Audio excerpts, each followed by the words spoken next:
me go straight to the point, no?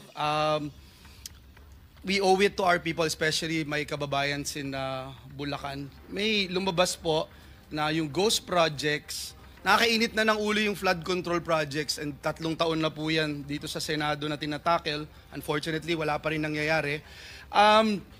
Yung 3 contractor, St. Timothy Trading, Wawaw, and ano yung isa? Sims Construction Trading. Wala Nandito po yata silang tatlo. SYMS dito. Hindi dumating. Hindi sumipot. Is any representative of SYMS here present? Wala. Okay. And So, we subpoena subpoena naman- them yes. already, Mr. Chairman. Yes. So we will contempt the We will issue a warrant of arrest. Yes. Thank you, Mr. Chair. But just the two, just the are they, yung time ko, ano muna. Yung St. Timothy, ayan, si Madam Roma. St. Timothy and I think Wawaw is here. Yeah, St. Timothy, meron kayong ghost project sa Bulacan? Mr. Chair, wala po. Categorically. Tapos yung Wawaw,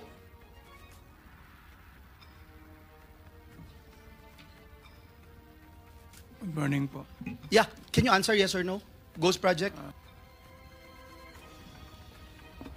Can you turn on the microphone, please?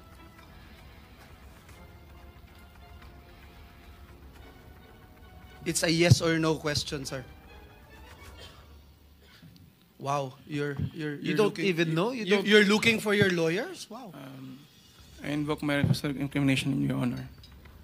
Okay. Ano? Can you repeat your answer? Wow. Can you repeat your answer, Mr. Arevalo? I invoke my right for self-incrimination in your honor. My God, the question of the majority floor leader is very simple. It's very simple. Do you have any ghost project in any of the areas here in the Philippines? Answer.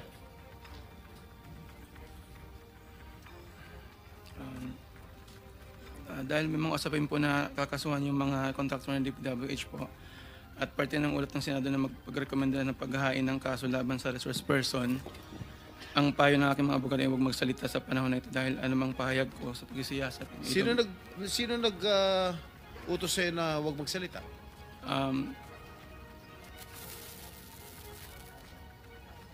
Sino? May binabasa ka ba? Ginawa ko po, Your Honor. Ano binabasa mo? Pasensya po kasi kinakabahan po kasi po.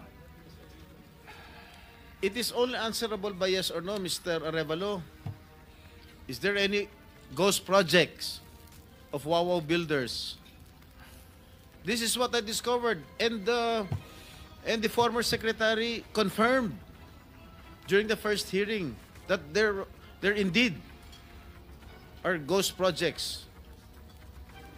Bine-verify pa po namin, Your Honor, ang ano kung meron po. Ano ka ba sa Wawaw? Are you the owner? Yes po, Your And Honor. you should know.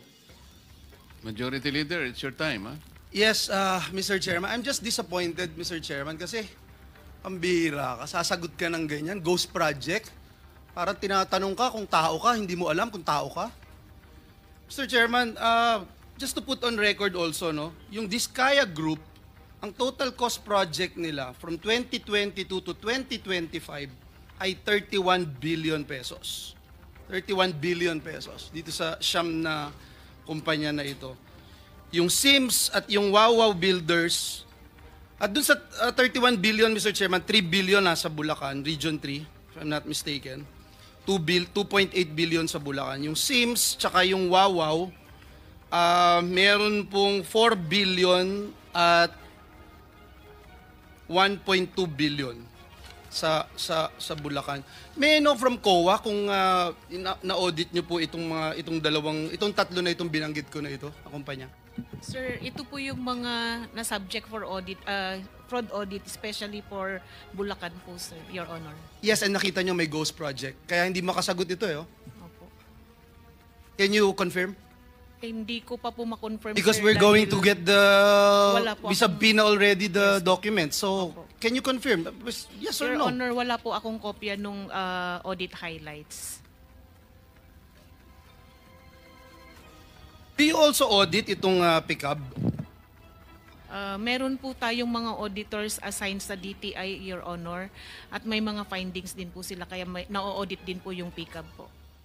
I'll go with the pickup, no? Nandito si Dr. Dakay. Dr. Dakay, ilan kayo sa board? Can you just mention the names? Tatlo? Yeah, there are three of us, Your Honor. Engineer Ernie Bagaw, Engineer Arthur Escalante, and myself. Okay. Kayong tatlo, as board members ng pickup, are you also contractors, officers, or owners of companies that have government contracts with DPWH or LGUs, sir? Our company, Your Honor, does not have any projects with the DPWH. Kayong tatlo na members ng board. I have documents here to prove something, sir. Please don't lie to me, please. Yes, that's why Engineer Bagaw, EGB, and Arthur Escalante have projects with the DPWH. So meron, sir, Your Honors. Is that correct?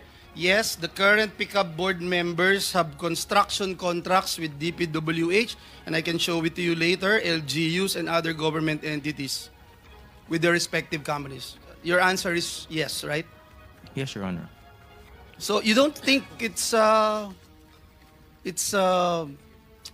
right for you guys to have these contracts? For example, Dr. Dakay, as chairperson, associated po kayo dun sa Dakay Construction and Development Corporation.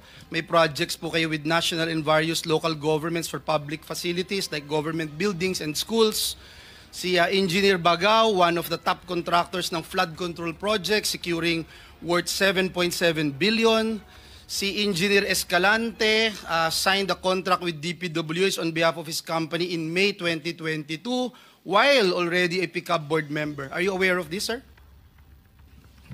Yes, I'm aware of that, Your Honor. And there's nothing wrong with it? Actually, Your Honor, all of the members of the board of PICAP and the other boards in CIAP are all contractors. And there's no conflict of interest, you think, among your officials? And there's nothing we can do to stop the three of you, the powerful three in PICAP?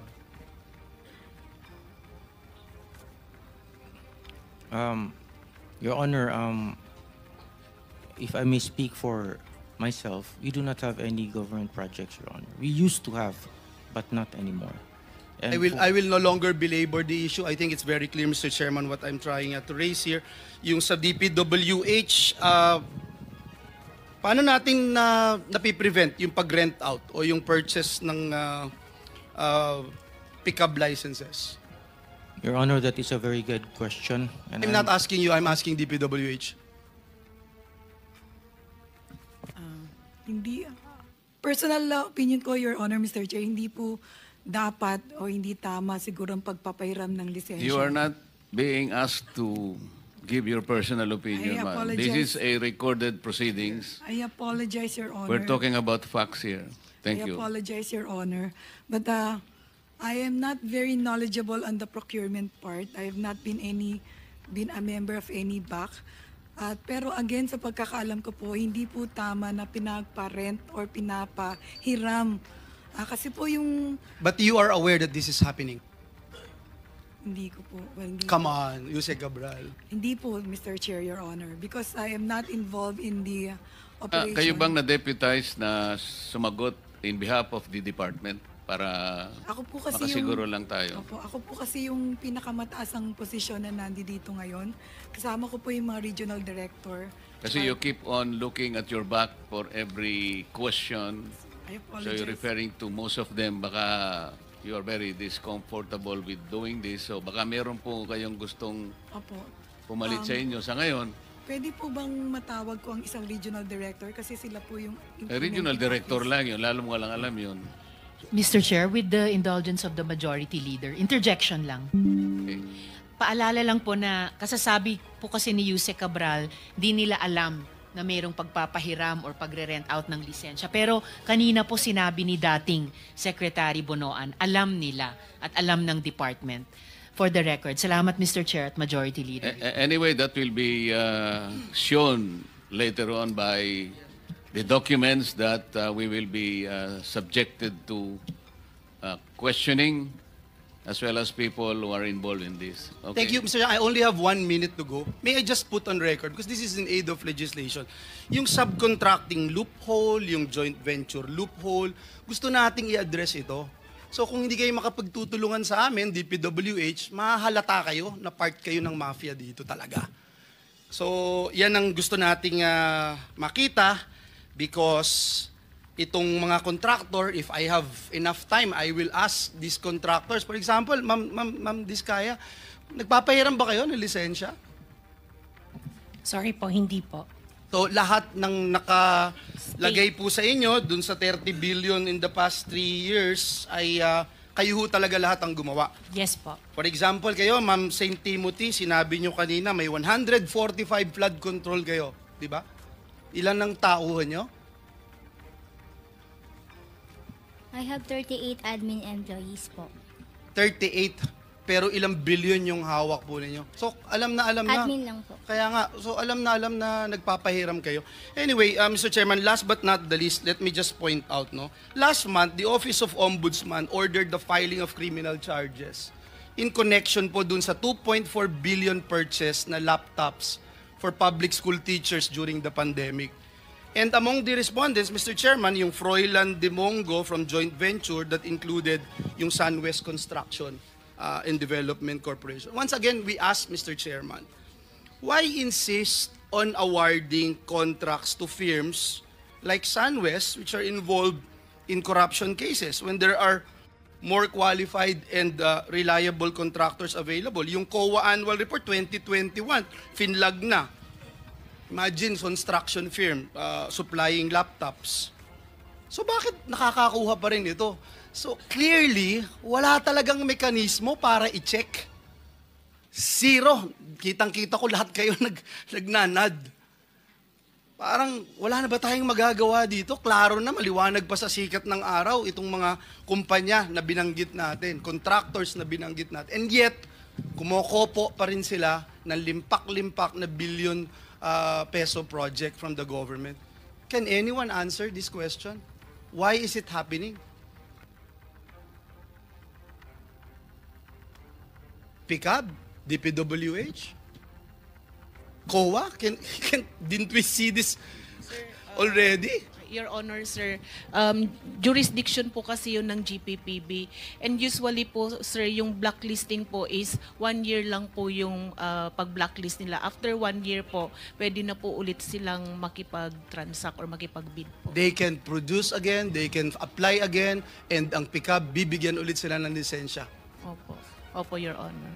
At umoo po kayo, Dr. Dakay, so ganun talaga. Kahit alam niyong blacklisted or... Because, Your Honor, if I may, the blacklisting is actually a function of the PPPB, because they are the ones who are enforcing Republic Act 9184, which is the procurement law. So it is within their ambit to do the blacklisting, because it is Okay a na, procurement. Mr. Chairman, You're nakakainit lang ng ulo. Salamat po, pero parang wala hong patutunguhan to pagka itong ating pamahalaan, Okay. ating gobyerno, wala So it's now the turn of Senator Rapi Tulfo. With the permission of Senator Rafi, I know he wants to ask a lot of questions. With the permission, pumayag na. Miss Rimando, kanina sila mo, bago ka naging CEO ng St. Timothy, naging HR ka, magkano sweldo mo?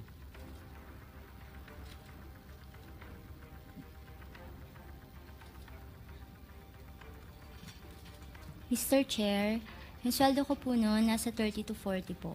1,000 a month. Alright. Dito sa nakalap kong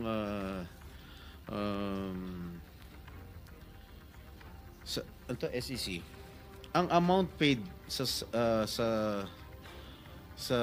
record dito, 887 million.